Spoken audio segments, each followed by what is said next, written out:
You open this door with the key of reason. Beyond it is another dimension, a dimension of truth, a dimension of freedom, a dimension of joy. You're moving into the land of both the ideal and the real, of the possible and the actual. You've just crossed over into the Capitalist Corner. Where reason meets reality, welcome to the Capitalist Corner. Welcome to the Capitalist Corner, folks. I am your host, Mark Pellegrino, and also the chairman of the American Capitalist Party, along with my co-host and vice chair, Mr. Micheal Leibowitz, who is also helming this fantastic station, otherwise known as the Rational Alternative. Michael, I gotta tell you, that debate with Mike Humer yesterday, I saw it yesterday. It was fantastic. Awesome. I'm glad you enjoyed yourself. Yeah, and it's going to be on this channel, right? It's on this channel, so people are going to be able to see this thing, and you should. Everybody should. Talk a little bit about the channel, Michael, so everybody knows what's up. Well, the name of the channel is The Rational Alternative. We have numerous programs on this channel. We have this, of course, our flagship show, noon to 1 Eastern Time, Monday through Friday. On Saturdays at noon, we also have the Rational Alternative Weekend, which I co-host with Megan Ribbons, and this weekend we'll be discussing Aristotle's biological theories or biology theories. On Sunday at 11 a.m. Eastern Time, I do members only content. And we also have the Micheal Leibowitz Show, which is that which Mark was just referencing, on which right now out is a debate I had with philosophy professor Michael Humer about his theory of ethical intuitionism. And later on today, I'll be releasing an interview I did with Professor Walter Block in my ongoing series concerning the current status of the liberty movement or liberty movements. So we've got a lot of stuff, Mark, and I'm sure we'll be adding more programming. You know, you should be liking, you should be subscribing, you should be sharing, and membership does have its bonuses. As I said, the program on Sunday, members only content, plus there's shorts from from Mark and I that we put out there.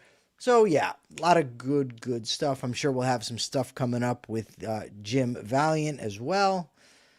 We're going to be resuming. We're going to be resuming Self-Made Soul too on the weekends. Just for everybody to know, we're going to be talking about The Joys of Living, which is a fantastic book. Subtitled more reading I need to do. Well, no, we're gonna read it chapter by chapter and go through it with everybody because it's a great experience to read. Now I'm going to read aloud and we're going to talk about it. I think it's going to be fun. Achieving happiness through friendship, right thinking, and the little things of everyday life. I think people need to and when are we hear starting these this? Messages. Well, we're supposed to start it this Saturday, Michael. Okay, at what time? I told you we need a time.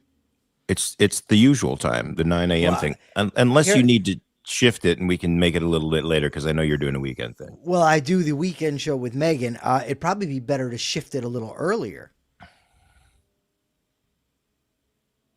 to 8 a.m. Oh, my God.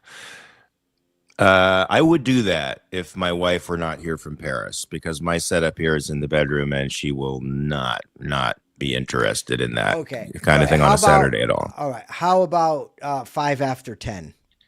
That's fine. We'll do it then. I will tell Lou and we'll do it then. By the way, Michael, Ziggy, which I think I introduced him to our audience here. Well, he introduced himself to the audience by climbing all over me. He was fixed yesterday, but it was a complicated thing for him, Michael, because his testicles. Was he broken? No. It's the colloquial term we use for castrating male dogs, right? For neutering male dogs. Unfortunately, his testicles hadn't descended. So they had to cut him open the way they would a female dog in order to fix him. It was, it's traumatic. He's got a massive, thing going up and down his abdomen there. He's in pain. And so we're both trading, watching him. Anyway, I just thought I'd throw that out there. Poor Ziggy. Please say a nice prayer for him so that, he feels loved and watched by everyone. Why are you doing that? Why are you? Well, I mean, you and I are both atheists, and you're on the channel. and you're it's asking people to pray it's that your the it's the dog. positive vibes. It's the positive vibes that You're get sent asking out that there. people pray that your dog gets over being cut open and having his nuts Yeah, removed. because the All vibe. right. You get the If vibe out that in the ever, universe. okay, That's okay. everybody, if this ever happens to Mark, I'm going to come on the show and say, everybody pray for Mark after his Hey, castration. do you remember when somebody said to Ayn Rand during one of her talks on the Donahue show, or maybe it was Donahue said it? I think it was Tom something. I don't remember his last name. What would you now. say if I said God bless you? And she said, thank you. She said, thank you, Yes. because you mean the highest. Well, that's what I'm saying. Like, put your positive vibes out there. Yeah, People Jim, know I who don't was it? literally Tom pray what? to Tom God. what? What was Tom what? What was his name, Jim? You're going to know off the top of your head. All right. You want to get to some stories here? Let's do it. Kick us off, baby. What do you want to talk about? Because you have the organization in your head. Tom Schneider. No, you could do whatever. Oh, you that's want right. if- It was Tom Schneider. Okay. Yeah. Whom she was flirting with, I have to say. She looked like she was flirting with Tom. But that's a whole other thing. Go ahead. What? Thank you. See, this is appropriate. Sending Care Bear vibes at Ziggy's Nut Wound. Beams, Yes. beams, not vibes. Beams, Okay. beams. Okay, that's All great. right. May it accelerate the healing with the power of love and fresh. Come on. See, that's beautiful. Thank you All very right, much. it's nice. Okay, so I will start, although it's really your job to start, but I'll do it because Every I time you, I start, you tell me you have a whole different plan and I'm screwing up that's your hyperbole. organization. That's hyperbole. That's hyperbole. Oh, my Lord. It's not really far. It's not No, really it is. far It's, from the it's, truth. it's very far. So yesterday I went to NYC. I went to watch the Soho Forum debate, and it was between Michael Tracy and a communications professor. And the proposition was the Jeffrey Epstein situation has hit the level of moral panic. It's a moral panic. So I went there, and what I thought the debate was going to be about was going to be that he was going to be saying that Jeffrey Epstein, all the client list and all that stuff is made up, and she was going to argue it was real. Boy, I was wrong. That's not what the debate was about. She was arguing that what is happening does not meet the criteria of moral panic, that the response to Epstein is not a moral panic. The problem was, and I went in undecided and I had to vote undecided at the end, is because they evidently had not agreed upon, while they agreed to the proposition, they did not agree to what constitutes a moral panic. So her argument was entirely definitional, that he was not meeting the criteria. Like, if you go to a doctor and there's a diagnosis, you have to meet diagnostic criteria. Or if you are in trial, you have to fit all the elements of the crime. And she was arguing that this did not do that. And initially I was sympathetic to her point of view because he responded, well, if you want to make this about the academic definition. And then I'm thinking, well, dude, you agreed to the proposition. I mean, But then I had a chance to ask her a question because she said this cannot be about a moral panic, because one of the elements of a moral panic is what they call folk devils. Basically, it's a what's the word I'm looking for? A scapegoat group that people can, blame for everything, that sort of thing. And she said it's all about Epstein, and I'm thinking to myself, the hell it is. I mean, all over social media and all over the place, there's this idea that he's got this massive organization by which he is providing underage girls to powerful people, the elites. He's doing this, is probably using this information to blackmail them. So that is the theory. It's not just about him. And there's a lot of things that have happened. Like they had to cancel school photos in one place because there were reports that the school was going to take the school photos of the kids and shop them out to, pedophilic cabals. And they're constantly calling people online, you're a pedo, this one's a pedo, these are all pedophiles. And if you step in and say, well, that's not actually true, they'll accuse you immediately of being a pedophile protector. Or defender. So when I got my chance to ask the question, I said, Miss, I said, given that, there's a lot of people who are calling the elites as such a band of, demonic pedophiles, And given that anybody that attempts to, dial that down is called the defender of pedophiles, why wouldn't these groups meet the idea of the folk devil? And she didn't really have an issue. So I went from thinking she was going to win back to undecided. That's where I remained, but I became very interested in this idea of moral panic.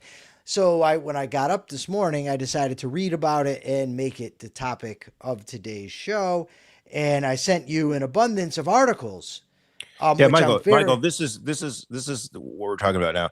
What I said earlier, how you have a whole thing in your head about controlling the way in which these conversations go, because that is last on our headline list, and you made it first. I did. It's the least. It's the least interesting thing for me to talk about. But you apparently, it's okay. I can't help it. Well.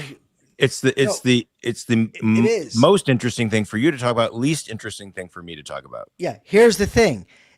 Had you done what you were supposed to and just went with the way I put it up there, we would have been okay. But you asked me to start, and I thought, well, if I'm going to start, the most appropriate thing to talk about would be with what I did yesterday. Okay. There you go.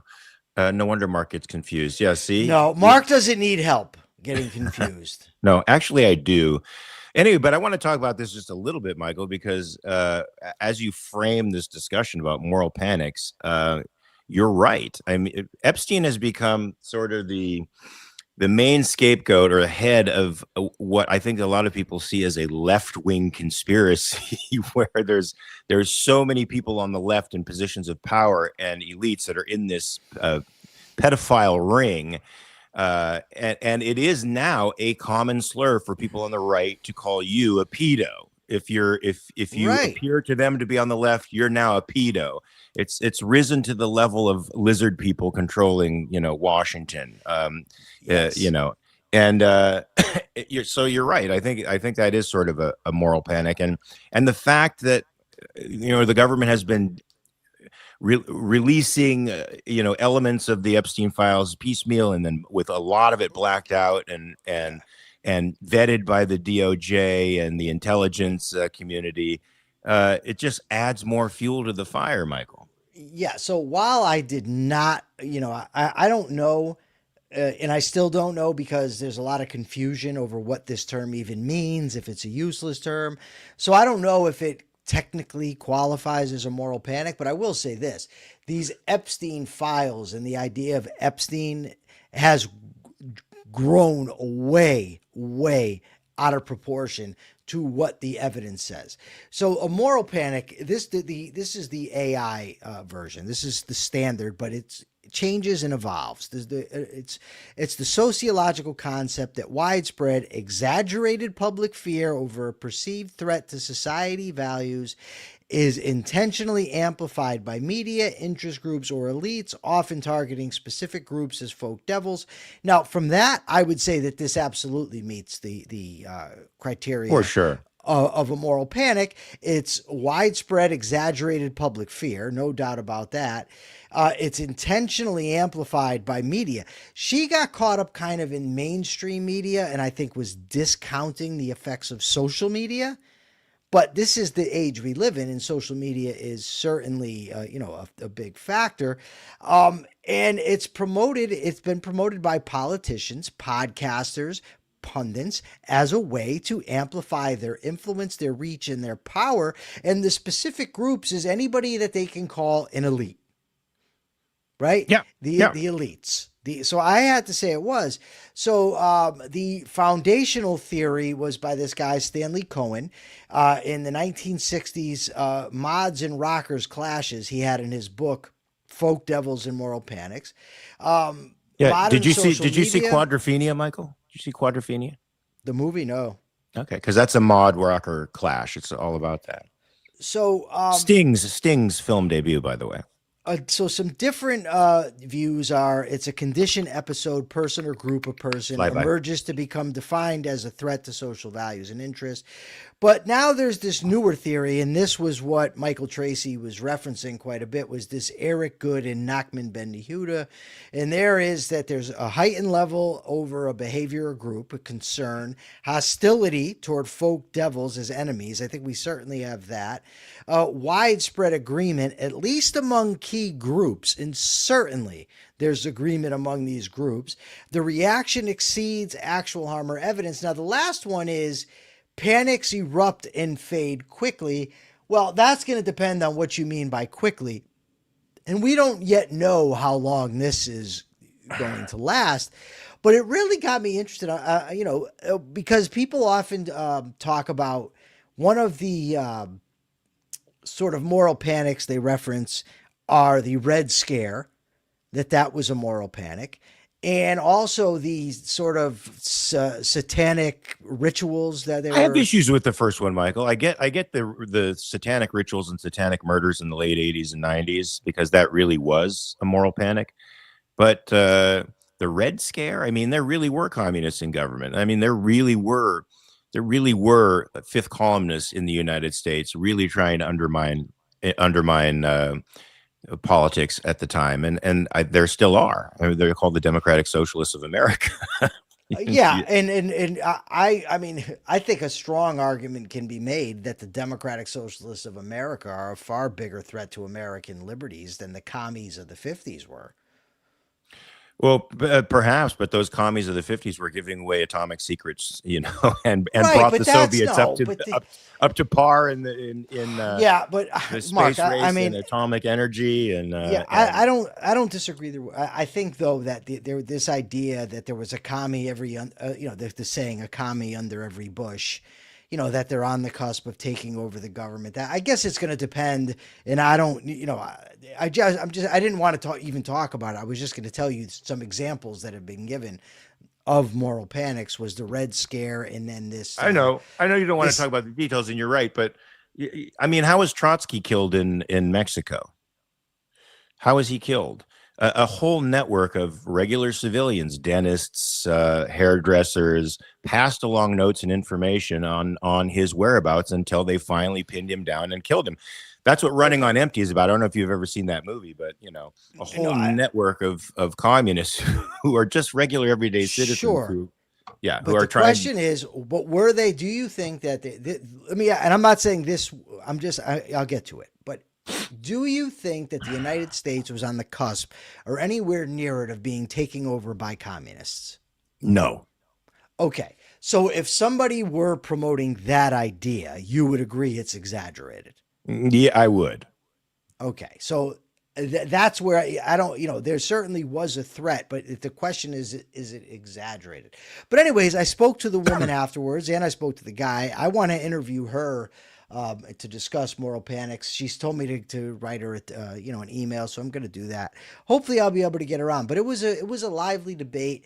And what occurred, and she's a communications expert, so I know what she's doing, while she's doing the stuff. For instance, he says, I don't want to get caught, bogged down in the academic definition, which I thought was a cop out on his part, like I said. But then she said, oh, but he doesn't, he likes to get into the definition of pedophilia. And it's true that he does, and he's absolutely right that pedophilia refers to sexual attraction to prepubescent children. So when you're talking about somebody having sex with a 17-year-old girl, that person's not a pedophile, but calling them such raises ire. And she knew when she said that in the debate that he wants to argue about whether somebody's actually a pedophile, what that does to the audience. And she did that quite a few times, saying, well, he's claiming that people are profiting off of this. And he's talking about lawsuits that have been filed. And she says, but he profits off it in terms of articles. So there was a few little things that were done to, get the audience emotionally involved that I really didn't like. But people were, then they're in the question and answer. When the audience get to ask, there were some really, I thought, bad questions. but nonetheless, it was interesting, and am convinced, not beyond all doubt, but to a significant extent, that this Jeffrey Epstein thing is woefully exaggerated. You're probably right, Michael. So is that it? Is that have you exhausted your I have. feelings and thoughts on that topic? I have. I wanted your thoughts on the whole concept of moral panics. I thought I would ask you what you thought. I think they suck. Especially that one in the 17th century called the Salem witch trials, Michael. That was a particularly horrible one. Of course, 19 people were killed. Innocent human beings were killed, and it was a horrible, horrible few months in Salem, Massachusetts. 200 some odd people were put in jail, and some of those people died in jail, Michael. So there was a huge casualty list for that. And the girl who actually started that moral panic, came clean a few years later. Did you know that? She confessed that it was all a ruse. No, I've actually heard that maybe she was tripping. Tripping? Yeah. What do you mean? Jesus. Tripping on mold. Are you serious? You've never heard that? No, I haven't heard that one. What I have heard is that she was living with relatives, I think, at the time, because her family were killed in an Indian invasion of their particular village, and that she and some of the primary witnesses early on had witnessed similar savagery, where they saw their own families massacred and mutilated by Indian tribes, and that trauma sort of surfaced during and was sort of the cause of this of this horrible incident. I wonder how many moral panics. Never mind. I'm not going to go there. I was going to go somewhere. I'm not going to go there. Michael, so we have So I'll just tell you this real quickly. It says that there was a researcher that said that the bizarre fits and hallucinations during the witch trials were caused by ergotism, a condition resulting from eating rye bread tainted with mold. Modern historians say that it's not true, though. No, it was made up. It was. I think what they saw was they were exerting power and control over the people around them, something that, kids, particularly in that time, didn't feel a lot of. And it sort of grew on itself. And then, Michael, when you set up a scenario where confessions mean that you get saved, and also implicating others means that you get saved and you get stature in the community, you set up a situation that invites growing the conspiracy larger and larger and larger, and bringing in ever more people into the net. Unfortunately, I've heard mold on the peasant. Excuse for the French Revolutions. That's very interesting. No, I think it was just Rousseau. So, Michael, we've got issues going on in Iran. Your own Brooke warned a while back that Iran better stop doing what it's doing. Otherwise, there's going to come a point when America or Trump is going to say enough. Victor Davis Hanson has been saying, the way Trump has to respond to any incident on the Straits of Hormuz is with disproportionate violence. And what he meant by that was not the tit for tat stuff that we've been doing up to this point, but taking out bridges and taking out the power grid, which is now the language that Trump is using. So clearly he's watching Victor Davis Hanson and now adopting this perspective that for every time they attack a merchant ship, 10 or 12 bridges have to go, or a part of the power grid has to go, or a part of Karg Island, or their shipping ports on the Caspian Sea. Michael, what do you think of this newest escalation? It's not new, Mark. He said it months ago. Months ago, he said he was going to destroy their bridges and their electrical grid, and there was talk of taking over Karg Island. And nobody took that seriously. That was, nobody took that seriously. At least we didn't, because he's threatened so many times. And I don't take this seriously either, because he's, again, saying if they don't make a deal. He's a lunatic when it comes to the idea of a deal. It's always a deal, a deal, a deal. There's no deal to be had. These people aren't going to deal anything. You're either going to take them out or you're not. That's your options. And I don't think he's going to do it. Now, of course, it could come to the point where he does just get fed up and does it. I'm not ruling it out. But if you ask me to bet on it, is he going to actually take out their bridges and their power grid? I'm going to say no. I don't think he will. I think that I certainly don't think they believe it. I mean, how many times can you threaten to do this stuff and not follow through? It's over and over and over again. And he's said that they can't be dealt with, but they need to make a deal. Whatever. This guy he doesn't know what he's doing.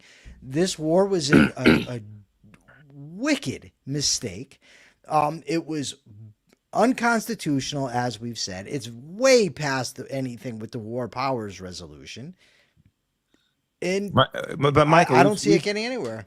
As I've said the last few times we've talked about this, there's really no. Well, I guess he has a choice. He could withdraw completely, in which case he loses diplomatically. He loses the war on a certain level. He might have materially destroyed a lot of their capacity to fight and degraded it quite a bit, but they would win a kind of moral victory over the United States, which is something we can't afford to lose on the international stage. However, I've said the only way now is forward. Michael, once you're in the fight, you got to finish the fight. So what evidence is there he's going to do that? There is none. But as many people are starting to say now, I don't know if they're starting to say it. It seems like they're starting to say it. The only real option for America, if we want to maintain prestige and strength, the perception of strength on the international community, is to get regime change. And that would happen very possibly by taking out their infrastructure, which he hasn't been willing to do. I mean, look, Gary says we could only end it if we fight Zelensky style. This is true. Zelensky now is turning the tide on Putin because he's blowing up their frickin' their infrastructure. He's taking out their capacity to refine oil and to ship oil. And now Russians are really feeling the heat in a way that they weren't before. And this is, I think, what you have to bring the Iranian people to, the realization that the regime is causing them great, great harm and that they have to do something about it. Well, Zelensky's not going into Russia trying to have regime change and get rid of Putin. No, but he understands. He understands that winning the war is taking out the infrastructure and making the Russians. But his goal is far less ambitious than what you're talking about. Regime change, according to experts far and wide, and I'm by no means one, they say it's going to require ground forces. How many Americans should die for America to maintain its prestige on the global scene? And given that you have the same thing there right now, Donald Trump is in office, and what is going to come, even if you send in ground forces, even if you get regime change, is it worth the amount of American deaths that are going to come to achieve a result that's going to be in large part determined by Donald Trump? That's the question. Yeah, I don't trust that he has the strategic capacity to understand what to do with victory, even if he gets it, Michael. And even if regime change were to happen, look what's happening to the peace board in Gaza. I mean, as far as I'm concerned, it's a complete and utter failure from the beginning. But we knew that was going to happen when you allow Russia and Belarus to be a part of a peace board. It's the travesty of the United Nations in little, and who knows what he would plan with respect to a reorganization of Iran. I don't think he has the political capacity to understand that you have to install a constitutionally limited representative republic over there in order for it to work. Yeah, and how much evidence is there that that's what they want? There's none. Right. So I hate the predicament they're in. It's a horrible predicament, and I don't know the best solution. I do know that I opposed it from the beginning. I think I was right to oppose it. I think you were right to oppose it. And just the other day he said the United States are going to be guardians of the Strait of Hormuz, and we're going to be charging a 20% toll on everybody that goes through there. And his point, what he said was, given that they're not helping, and we're going to we're going to make sure that their ships get through. They should have to pay us. You caused the problem, jackass. Yeah, the straits were open before the war, buddy. Yeah, and now you're going to say since they're not helping and we're going to protect their ships. I mean, that's mafia shit. It is, but that's what he is. I think he fancies himself a mafia don, Michael. And when it's like he doesn't understand. And maybe somebody can correct me in the chats for this, but it's as if he doesn't understand that everything he says publicly has a kind of weight that he doesn't quite get. It's like he thinks he can throw out something at random because he's dealing with, I don't know, some chumps that he has to make, compromise with to build a building in New York. And he's not. Everything, when he says he was going to charge a 20% toll, which is somewhere in the neighborhood of millions upon millions of dollars per each shipping, barge that goes through there, he doesn't understand what a chilling effect that has on the market, on world affairs. It sends ripples throughout the world of fear. And then he takes it back the very next day because somebody must have told him, well, we can't do that. That would prohibit shipping from going through there. And we'd have basically the same choke point that we have now, which is worse, Michael, the idea that he's now sending chaotic messages everywhere so that nobody knows what to do or how to reallocate capital in order to deal with the crisis. He makes the situation worse. Yeah, over and over again. And look, this thing was supposed to last 4 to 6 weeks. That's what he said. It's February 28th. We are now what? February, March, almost 6 months into this thing. Yeah. Right? I believe we're almost 5 months. It'll be 5 months in a couple weeks. That's, it's not exactly a Vietnam style quagmire, but it's significantly longer than what he said it was going to be. And now he's saying it'll take as long as I think it should take. And, there's elections right around the corner now. So if you're the Republicans, what are your options? If it's the status quo, what it is right now just continues, I think they get slaughtered in November. If he sends ground forces in there and you end up with American deaths piling up, he gets slaughtered in November. Slaughtered. I don't know of a circumstance where he can pull a rabbit out of the hat and make it good for Republicans. Now, I'm not saying that they should be fighting wars based on what's good for Republicans, but he definitely takes that type of stuff into consideration. Not that he cares about Republicans. He cares about his own, what he counts as his own victories. And, this is just gas price. Inflation was down in June, but now gas prices and oil prices are headed back up. Yep. And he can't simply just say, okay, I want prices to go down. He can threaten gas stations all he wants. This is a mess of his own making. So we've got like 4 months, I think, until the midterms.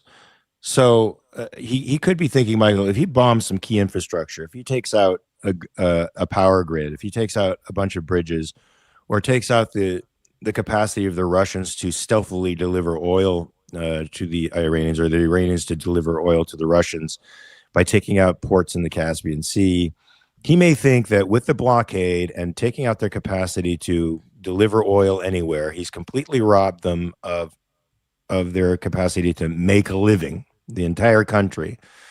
And taking out the power grid, he's pressed the civilians into extreme situation, extreme enough that they will potentially rise up against the administration. And with the Kurds, armed Kurds coming in and potentially helping to arm some of the population, he might be thinking that there could be a civil war that will ease some of the burden off of the United States and put it back onto the Iranian people before the midterms happen. In which case, he could come out of this looking better than he did before.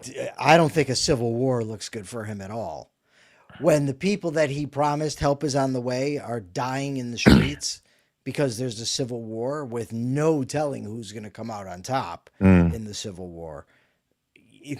there's really just no. Well, you would have Israeli drones helping to take out the Besiege and any of those ground forces from the IRGC, which would be trying to attack any rebel forces. So That's fine, but there's this has been the problem, or this has been a problem that I personally think was ignored, that I didn't know about until I started looking into this, and that's the amount of divisions that there are within Iran. There's not this unified group that constitutes a majority or a consensus that wants to take over and share power. You've got small groups, some of them extremists, that are willing to kill to get their own power. The Kurds, if I'm not mistaken, I believe they want their own independent country over there, their own independent section. I think there's Arabs, if I'm not mistaken. Somebody can look this up and correct me. I wish I had Persephone here, but I think there's some Arabs over there that want the same thing. And there's 10 to 15 million hardliners. There's 10 to 15 million people who support the regime right now. They can be called out at a moment's notice. And in fact, many of them were called out during the Ayatollah's funeral as a show of solidarity and support. Yeah. And now, how many times can we completely destroy all their capacity to make war? Right. Well, clearly that was an exaggeration. One of Trump's lovely exaggerations. I mean, how many times can we do it? We've done it so many times. I mean, I don't know what. Well, we took out we took out their conventional military, Michael. We just didn't take out the actual military that has power, that has not only economic power over the country, but also is the actual military force behind the Iranian state. So, I guess they're trying to do that piecemeal now, but we're in a bit of a quagmire, and he's the choices are very, very limited for him if he wants to come out of this better than when we went in. I mean, the only to me, it's only regime change is the only thing that would really imply victory for the United States. Anything less than that, then the Iranians maintain an army in the field and they maintain a regime. And that's a victory.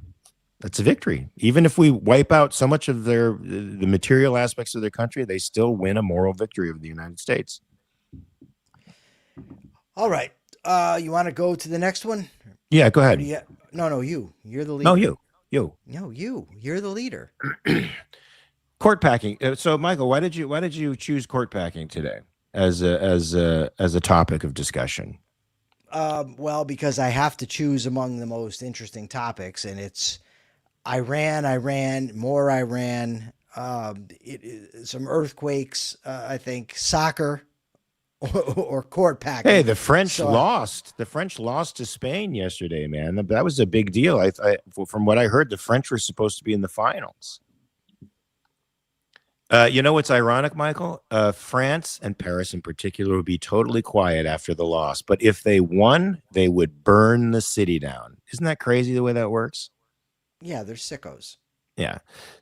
So, Michael, there's, the left in particular has been pretty angst over the fact that Trump has gotten to pick multiple Supreme Court justices. And of course, they fear that all of the work they've put in over the past few decades of creating a statist, state centralized control will suddenly be thrown out by a conservative leaning or originalist Supreme Court. And so they've thrown out the idea of packing the court so that their agenda doesn't get thrown out so easily. Now, of course, the main focus has been overturning Roe v. Wade, which a lot of leftists feared. I never thought it would be overturned. Of course, it was overturned. It went to the states. I think that's also a terrible thing.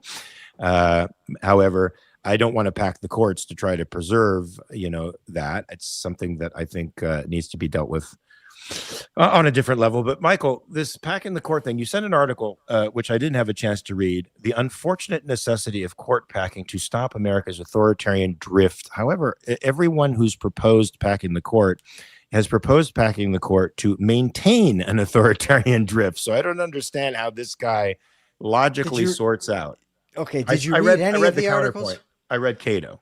Okay. So Cato, I only got to this article because I read the Cato article. Okay. And the guy talks about how, he concedes the risks of court packing, concedes it's not a good thing, but he says it's necessary in order to stop the Trump court or a Republican court. And he's talking about, the immunity case where they granted Trump, granted president's immunity. The recent case, I want to say it's the Slaughter case, where they said that the president can fire, the heads of these agencies. And he says the American people are losing trust in the court, and something has to be done to fix it. He further proposes, a variety of schemes to prevent further harms, constitutional amendments saying that they're limiting the court to a certain amount where they can't just keep expanding the court. I actually view court packing, I think, differently than most opponents of it. There's no constitutional limit or correct number of judges that have to sit on the Supreme Court. Sure. I really don't care, how many there are. I mean, has been a long precedent since the 1860s of there being 9. I mean, so, to the extent precedent matters, there is a long precedent. I just don't see how it fixes anything regardless. I mean, if you don't like the decisions now, do you think you're going to add 4 justices and then all of a sudden that's going to magically transform it into wonderful decisions?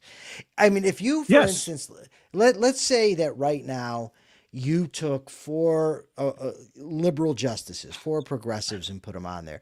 Well, then the progressives have a majority, and then they're going to start doing what they want to do, and they're going to start deciding cases in a manner that empowers progressives, and then you're going to be complaining about that. So, I don't care how many people you argue. I mean, you appoint, if they're not strictly interpreting the Constitution, if they're not strictly interpreting laws in statutes, then you're screwed.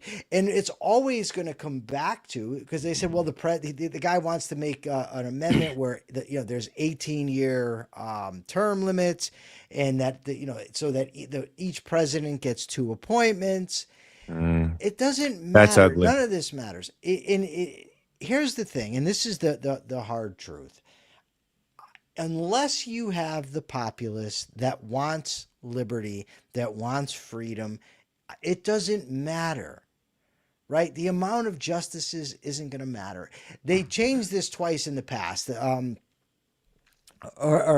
last time they made changes to the Supreme Court, I don't know how many times they've actually changed it, but the last time they did it, it came during Reconstruction, because they knew that Andrew Johnson was going to try to stop the Reconstruction that was taking place in the South at the end of the Civil War. So they put it to 10, and then they brought it back down. I think he actually tried to expand the court, if I'm not mistaken, right? Andrew Johnson tried to expand the court. I don't remember if he did. Let me check. I think Johnson expanded it to 13 or somebody, and then they brought it back down. But I have the numbers right here. I might just be forgetting. Let me Well, while you're looking that up, I would say you're right. I don't think the number matters, Michael, but this is driven by political preference. And the idea that Trump is authoritarian is true, but the idea that authoritarianism is entering into American politics with President Trump is nonsense. We've been heading there for over 100 years. And it's all about the preservation of these tribes that we call political parties now, and that's what's animating this article. It's not authoritarian if my tribe puts it in; it's authoritarian if your tribe puts it in. But who loses in this prescription, Michael? The American people. You're right. If there's 13 justices and all are abiding by a strict interpretation of the Constitution, then we're fine. We have nothing to worry about. It's just like modern elections. Elections should not matter, guys. If they're just stewards and servants of the people who are honoring the Constitution, meaning the letter of the law, the letter of the Constitution, then you and I are fine, and it doesn't matter who's in office, because their object is to protect our rights. It's not to take our shit. Unfortunately, now the American people have endowed the government with so much power, that you do have a stake in who gets in office, because that guy is either going to be a member of your gang or a rival gang, and he's either going to use his power to profit you, or he's going to use his power to hobble you. And so now elections have undue influence on our lives, Michael. Okay, so this is actually what occurred. Congress shrank the Supreme Court. They didn't pack it. They changed it from 10 to 7 to prevent Johnson from being able to screw up what just occurred. And then once Johnson was out of office, they passed an act and brought it back up to 9. So that's what actually occurred. But yeah, this guy seems to think that it would be beneficial. The guy from Cato, he had a take on it, and I largely agree with him that we're not in some kind of judicial crisis at the moment. There's been not any more than we were 10 years ago. I mean, I think that the court has eroded the Constitution through its interpretations and through its decisions, no doubt about it. And I think there's been a couple bad ones lately. But along the specific idea that they are carrying water for Trump, I don't see that. They shot him down on birthright citizenship. They shot him down on his tariff power. They shot him down in some cases there of invoking the Alien Enemies Act. So I do think that they have been a check on presidential power. Gary Menard with $1.99. Thank you, Gary. Thank you very much, Gary. Ian Gilmore says it goes back to the fact that impeachment is dead in the current political world. The correct fix is to use impeachment to remove people like Alito. I think, Ian, I don't know what you would impeach Alito for.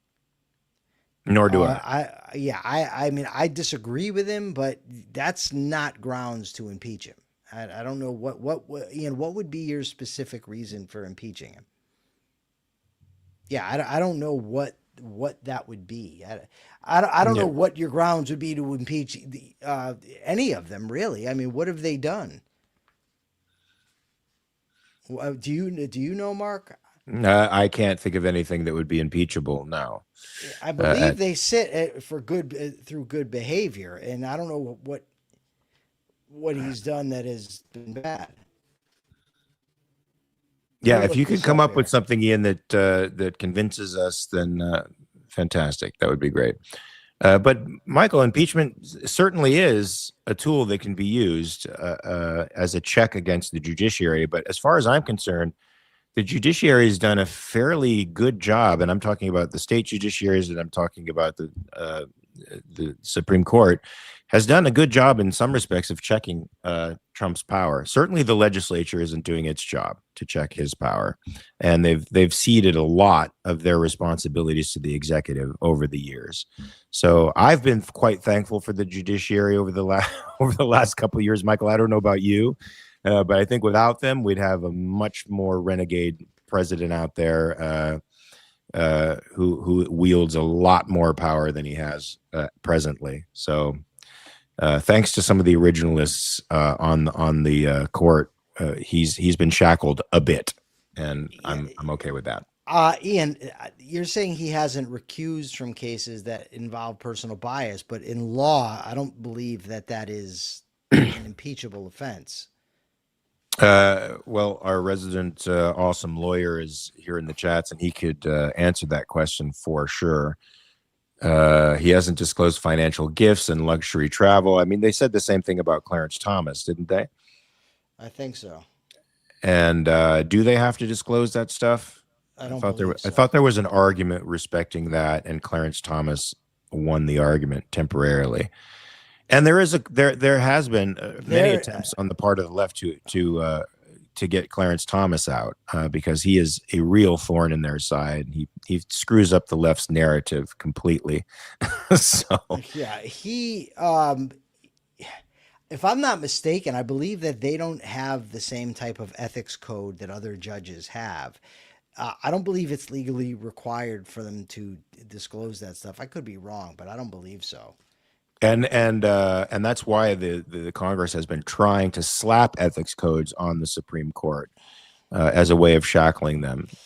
Okay, which so this is what I they can disagree be. with, by the way. This is what judges can be impeached for. Same thing as everybody else: treason, bribery, or other high crimes and misdemeanors. No, you can't. Yeah, nothing meets that standard as far as I can see. This is why No. impeachment doesn't limit itself to specific things. Okay, but I still don't see any things that. Actually, it does limit itself to specific things, Ian. It limits itself to treason, bribery, and high crimes and misdemeanors. And I also would disagree with Jim that it's a co-equal branch. The whole idea of co-equal branches is newer than the Constitution. That may be a discussion for another day. Received a lecture from Paul Singer and then ruled on cases where he was involved. Well, that certainly does seem to be a conflict of interest, and asked Mr. Valiant if that, in fact, would imply. I mean, it implies that he should recuse himself potentially, but impeachable offense, I don't know. Separation of powers is true, but co-equal is not true. That they're not co-equal.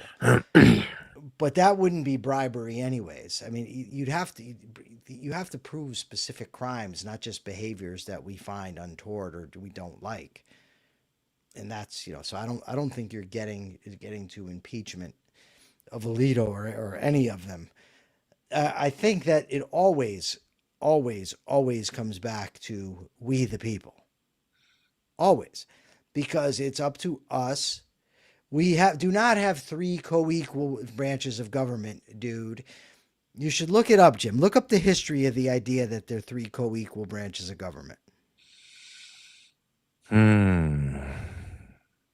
What do you think, Mark? Where are you? Well, going I'm with this? on James's side, So you think that they're co-equal? Of course I do. Yeah. Yeah. I know you're going to find something that says they're not, but yeah, they're supposed to be for sure. Well, here's the thing. Congress has the power of the money. Neither the executive nor the judiciary does. And Congress has the power to remove both the president and members of the judiciary. Neither the president nor the judiciary. But it's very power. hard to do. It's very hard to do that. And they still have to appeal to the people with respect to their money, with the way that they use their money. So they're beholden to them. Yeah. Here, and the president has correct. The president has the veto. What? Who's the correct? We have three branches that limit each other. Yeah, that's it. They limit each other. Yeah, I understand that that's the modern talking point that AI is going by. I'm asking you to find out when they first started using the term co-equal branches and when people started looking at them as co-equal branches. I'm talking about the initial design of the government. It was not designed for three co-equal branches. That's a mythology. Wow, getting into some controversy here, folks. So, Michael, do we have another topic, don't we? No. The debt. No, the debt. Don't we have the debt? Yes. You're. I didn't get around to reading that article, so. You didn't. No, but I mean, it does. It's. I know what it's. The headline, and I certainly agreed with it. That's why I sent it to you. Okay, so let me call it up here for a second. Well, so this article, the growth of the U.S. national debt since it began, July 4th, 2026, marked the 250th anniversary of the United States Declaration of Independence from the British Empire. And to mark the occasion, Matthew Dickerson posted 3 charts showing how the U.S. government's spending, tax revenues, and publicly held portion of the national debt have changed over the past 25 years as a percentage of GDP. Now, Michael, we know that it hit 106% of the GDP after World War II. We are now beyond that. We also know that it took us a couple of hundred years to get to $1 trillion in debt, and it's taken my lifetime to get us up to nearly $40 trillion in debt. It's a debt hole that I see no political will to get us out of. What say you to this? I think you're absolutely correct. Now, of course, the modern monetary guys say, you don't have to worry about debt. You don't have to worry about that stuff. If you're the monopoly producer of money, you're fine. Debt doesn't matter. You can spend as much as you want. What do you think of that concept, Michael? Well, I think it's a bad concept, but I too have access to AI, Mr. Valiant. So this was the question that I posed, Mark, because oftentimes it's in the framing. So first of all, Mark, I want to ask you, would you object to this question? This is for Mark. From an originalist perspective or the perspective of the framers, were they creating three co-equal branches of government? I do not object to that. Okay, the answer, no. This is actually one of the more interesting myths in popular constitutional discourse. The framers did not design three co-equal branches, and the term co-equal branches doesn't appear in the Constitution or in the Federalist Papers. What they actually built, Madison in Federalist 51 is explicit that the legislature would be the dominant branch. Quote, in Republican government, the legislative authority necessarily predominates. That's why Article 1, this is unquote, that's why Article 1 comes first and is by far the longest and most detailed article, spelling out enumerated powers, procedures, and structure in far more granular detail than Articles 2 or 3. Madison's response to this imbalance wasn't to claim the branches were equal, it was to subdivide the legislature itself, House v. Senate, different modes of election, staggered terms, precisely because a unified legislature would otherwise overwhelm the other branches. He treats this as a design problem to be managed, not a description of parity. The judicial branch is the weakest of all. Hamilton in Federalist 78 calls the judiciary, quote, the least dangerous branch, having neither force nor will, but merely judgment. No purse, no sword, dependent on the other branches to enforce its rulings. This is the opposite of co-equal. Where co-equal comes from, the phrase gains currency much later, mostly 20th century, often invoked by the executive branch itself, especially post-Watergate and in modern separation of powers disputes, to resist congressional oversight or judicial review. It's more a rhetorical device in modern power struggles than an original design principle. Not co-equal branches. Jim can try to slide and shift and every other lawyerly thing. No, Jim, they are not co-equal. And then Jim says something else. Pedantically irrelevant. Yes. Yeah. They were claimed to be co-equal. I said they are not. They are not. Let's see. We have a question here. James, I'm on your side, buddy. You're not really on his side. Unless you want to be on the losing side. Megan has asked a question that I want to find and get to. Mike and Mark, would it be helpful to chart economic growth? Sure, Megan. If you want to make us a graph and chart, I will certainly post it tomorrow on this very show. Michael, one of the things that the MMT guys can't seem to answer is one of the questions I posed to them is, well, it seems like your concept of the debt not mattering is it pretty much rests on the idea that people have faith and confidence in the government. Once they lose faith and confidence in the government, then your state currency is done. It's over. And we are reaching the point, Michael, where the dollar is going. People are going to start losing confidence in the dollar if the debt to production and to growth ratio becomes so high that we can't sustain it. People are going to lose confidence in the dollar, and they're going to start looking for other options, plain and simple. So the modern monetary theory collapses when when there's no more confidence in the government to produce value. As it is, the dollar is the currency of the world because people trust in not only the Americans' ability to pay off the debt, but their productive capacity, which should increase with AI. It should get better, but given all the restraints that are coming down the pike with Washington, you never know. So Megan wants to know if she's warming me up to graphs. No, Megan, you're not warming me up to graphs. However, Megan, you are part of the team here on the Rational Alternative, and I know some people do find graphs helpful. So therefore, if you're willing to make them, I'm certainly willing to put them up here, and I do appreciate it. But we have a somebody who said that, speaking of debt, I came up with 2 new versions of a debt action plan. I'd love to see those. If you can post them somewhere, that would be great.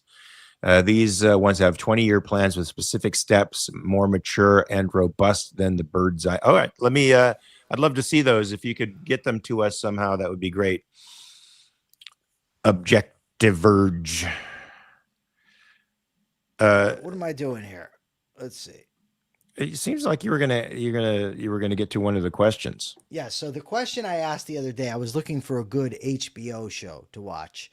You know, I watched Reservoir Dogs the other day, and I did not like it very much. I auditioned for Reservoir Dogs. Did you really? For Quentin Tarantino, for Mr. Brown, which was a part that he took. It was only a monologue and it was super fun. I interacted with Quentin. He's a really cool guy. Of course, this was before he was Quentin Tarantino that everybody knew. And he ended up doing Mr. Brown himself, which sort of sucked because he wasn't very good. No, that'd have been great. But I thought the movie was lacking in dialogue, heavy in gratuitous violence. I didn't. The best scene I thought was the opening scene where they discussed tips. Anyways,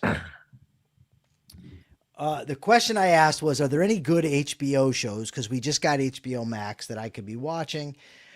Cape Fear was recommended. Hail Mary. The Gilded Age. Westworld. Project Hail Mary? Yeah. And the first season of Westworld for sure. And Jim Valiant says Rome.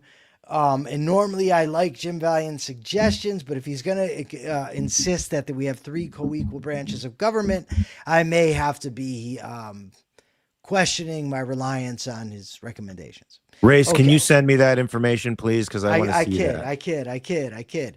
All right, it's your turn. Capitalist thought of the day. The thing that troubles me about Rome, Michael, is the male frontal nudity. I just have to put that out there. It troubled me a little bit, but it's supposed to be great. You? It troubles you? In what way? Yeah. How does it trouble you? You find it distracting? Not distracting. Does it take away from the story, Michael, for you? It is a little distracting. Let me tell you a quick story, okay? A male frontal nudity story. Yes, a male frontal nudity story. So Ian McKellen was doing King Lear, and he had it in his contract that when he was on the moors, he had to be naked. Now, have you read King Lear, or are you a Philistine? I have not read King Lear. Okay, so you're a Philistine. So anyway, there's a point at which King Lear, he's in the throes of dementia. He's been betrayed by his favorite daughter. He's on the moors, a former king, now completely impoverished. The fool is the only one by his side. There's a storm raging. And he says, "Blow, wind, and crack your cheeks." Famous speech that he goes into. Ian McKellen said he had to be naked during that. Now, there's a reason he said that, because very much like Liam Neeson, he's hung like a donkey. And so, but look, when he was doing the Moors scene, I guarantee you not a single fucking person was listening to the speech. You can't. It's impossible. It distracts completely away from, from the words, from the aesthetic. You're busy looking at the guy and going, holy shit, look at Ian McKellen. Look at Gandalf. I never thought in a million years. That it's true. You're watching the musical Hair. You're looking at all the naked bodies. You can't pay. What's the other one? Take Me Out, or whatever. The other one about the ball players. Are you really sitting here telling me about all the movies where dongs are prominent? I'm telling you about plays where dongs are prominent, and they're prominent for a reason, because they know nobody's going to be listening to the fucking dialogue anymore. So yeah, frontal nudity, male frontal nudity is a little bit of a distraction. Female frontal nudity it's a distraction. You're not really listening so much to the words anymore, unless, Michael, it's something like Schindler's List, where it's so much a part of the story, and it's a part of like, for example, in that story, the ritual shaming and the degradation of these people have become so elemental to the story, then you're not looking at any of that stuff. Then it's something else. But these other things, it's gratuitous, man. And in Rome, it's a little gratuitous. But when you're watching Rome, you can't help but focus on the There's a winners. reason. You'll see. Anyway, I could listen to large musical memories all day. All right. Yeah. Okay. So, Okay. Michael, am I supposed to give the capitalist thought of the day? You are, and please don't make it about dongs. Make it a good one. Yeah, folks, we here are promoting a society in which you are free to live your life as you see fit. You are free to pursue the values that you love. We don't think that you are a means to anyone else's ends. And that is what is amazing about capitalism. It holds each individual as an end unto himself and allows him to be free to practice whatever virtues in life he thinks he needs to in order to thrive. This is the world we want for you folks. So please like, subscribe, share this channel to people, so the idea that the individual is an end unto himself can get out there in the world and replace altruism, which holds everybody as a sacrificial entity to society, as the dominant moral culture. That's it. That's what I have to say about capitalism, my friend. Okay. My question for the audience is, in a couple months, we're having our American Capitalist Party convention in Pittsburgh, Pennsylvania. September 19th and 20th. September 19th and 20th. Yes. What can I do outside of, the function?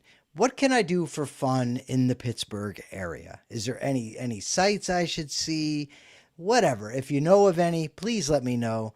Please go to the Rational Alternative. What are you sighing for? Because you think you're going to be the guy that's going to tell me everything? Because I worked there for 2 seasons of a show, man. I lived in the Strip District, and I lived in Shadyside, for crying out loud.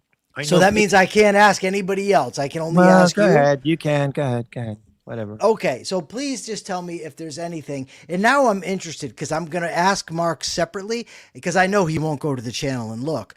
So I want to know if he comes up with something different than you guys come up with. So please, what can I do in or around the Pittsburgh area that would be edifying and entertaining? All right, go ahead, Mark. Now you. All right, folks, you have 23 hours to check your premises. It's what all intelligent people do. I expect you to do that. Check your premises. We'll see you tomorrow.